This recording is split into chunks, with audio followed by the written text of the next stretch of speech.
आज ही Doubtnut app download करें। Doubtnut पर होगा अब आपके सभी मैथ्स, केमिस्ट्री, फिजिक्स और बायोलॉजी डाउट्स का सफाया। बस अपने क्वेश्चन की फोटो खींचो, उसे क्रॉप करो और तुरंत वीडियो सोल्यूशन पाओ। Download now.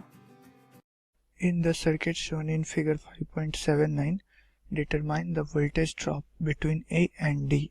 हमें इस सर्किट में वोल्टेज ड्रॉप निकालना है दो पॉइंट्स के बीच में, और वो दोनों पॉइंट है A और D। यहाँ पे ये पॉइंट A है, ये पॉइंट हमारा D है। तो इन दोनों पॉइंट्स के बीच में जो पोटेंशियल ड्रॉप होगा वो हमें फाइनली बताना है। तो आप देख सकते हो क्या कि अगर मैं इस ब्रांच में करंट I1 मान लूँ और इस ब्रांच में जो करंट है वो I2 मान लो, तो यहाँ पे आपको कंफ्यूजन एक अराइज हो सकता है कि इस ब्रांच में करंट की वैल्यू कितनी होगी। तो इस ब्रांच में करंट की वैल्यू जो है वो 0 होगी। आप कभी भी अगर कोई भी सर्किट में जब तक लूप न बन रहा हो तब तक उस ब्रांच में, उस सर्किट का उस ब्रांच में करंट की वैल्यू 0 होगी। अगर लूप बन रहा है तभी उस ब्रांच में करंट फ्लो कर सकता है, नहीं तो ऐसे कभी भी फ्लो नहीं करेगा। और अगर लूप बन रहा है तो लूप के अंदर एक बैटरी होनी चाहिए या फिर किसी दो पॉइंट्स के बीच में कुछ पोटेंशियल डिफरेंस किसी तरीके से मेंटेन होना चाहिए, तभी करंट फ्लो करेगा। ठीक है, तो यहाँ पे हमारे पास एक लूप ये है, दूसरा लूप ये है। तो ये करंट तो फ्लो करेगा, I1 इसमें मान लिया और इसमें I2 मान लिया। अब ये I2 आपको लग सकता है कि कुछ करंट इधर भी ट्रांसफर हो गया होगा और फिर इसमें कुछ कम गया होगा। तो वही सिचुएशन है। आप यहाँ पे इमेजिन करो कि यहाँ पे कुछ करंट फ्लो कर गया, I2 का कुछ पार्ट इधर इस ब्रांच में फ्लो कर गया, तो यहाँ पे I2 से कम करंट फ्लो करेगा इस रेसिस्टर से। फिर ये करंट जो है वापस यहाँ पे आएगा, तो फिर से कुछ वैसा ही फेनोमेना होगा, फिर से ये इसमें कुछ जाएगा करंट, फिर इसमें कम हो जाएगा। तो धीरे धीरे तो इस ब्रांच में करंट की वैल्यू 0 हो जाएगी। ऐसा तो कभी हो नहीं सकता। ठीक है, इसलिए आप किसी भी तरीके से इमेजिन करके देख लो, कभी भी वैसा नहीं हो पाएगा कि इस वाले ब्रांच में जो कि किसी लूप का पार्ट नहीं है उसमें करंट फ्लो होगा। तो इस ब्रांच का करंट जो होगा वो हमेशा 0 होगा। जब भी करंट फ्लो करेगा वो किसी लूप का पार्ट होगा उस सर्किट का। ठीक है, और लूप में एक और चीज ध्यान रखने वाली बात है कि पोटेंशियल डिफरेंस होना चाहिए किसी भी तरीके से मेंटेन्ड। जैसे इन दोनों लूप्स में हमारे पास एक एक सेल दिया हुआ है। ठीक है, तो ये हमारा प्रिंसिपल हो गया।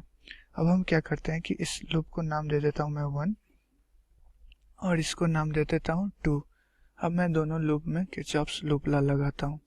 मैं इस डायरेक्शन में बढ़ूंगा तो यहाँ से हो जाएगा +10 -2I1 -3I1 = 0।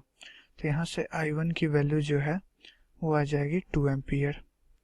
ये लूप 1 में लगाया था। अब लूप 2 में लगा लूँ तो यहाँ से मैं पॉइंट डी से इस डायरेक्शन में बढ़ रहा हूँ। ठीक है, यहाँ पे इस डायरेक्शन में बढ़ा था इस पॉइंट से, तो यहाँ पे लूप 2 में लगाऊंगा तो ये होगा +20 -6I2 -4I2 = 0। तो I2 की वैल्यू यहाँ से आ जाएगी 2 एम्पियर। मतलब कि इस ब्रांच से करंट की वैल्यू है 2 एम्पियर और इस वाले रेसिस्टर से करंट की वैल्यू है 2 एम्पियर। ठीक है, अब हमें A और D के बीच में पोटेंशियल डिफरेंस चाहिए था, इस पॉइंट और इस पॉइंट के बीच का। तो हम लोग इस पॉइंट से प्रोपोगेट करते हुए इस पाथ के थ्रू यहाँ पे पहुँचते हैं।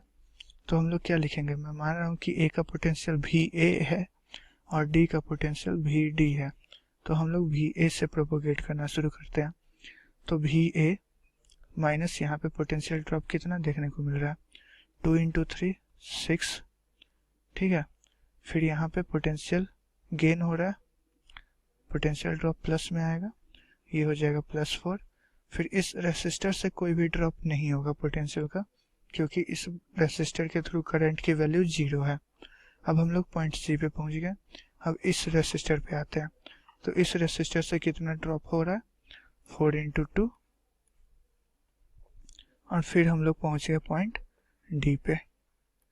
तो यहाँ से हम लोग क्या लिख सकते हैं, VA - VD जो होगा वो हो जाएगा, ये सारे कांस्टेंट राइट साइड में चले जाएंगे, तो 6 - 4 प्लस ये हो जाएगा 8, तो यानी कि ये हो गया हमारा 10 वोल्ट्स, यानी कि पॉइंट ए और पॉइंट डी के बीच में हमारा 10 वोल्ट्स का पोटेंशियल ड्रॉप होगा।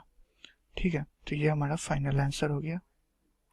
क्लास 6 से 12 से लेके नीट, IIT, जेई मेंस और एडवांस के लेवल तक 10 मिलियन से ज्यादा स्टूडेंट्स का भरोसा। आज ही डाउनलोड करें डाउटनेट ऐप या व्हाट्सएप कीजिए अपने डाउट्स 8400 400 400 पर।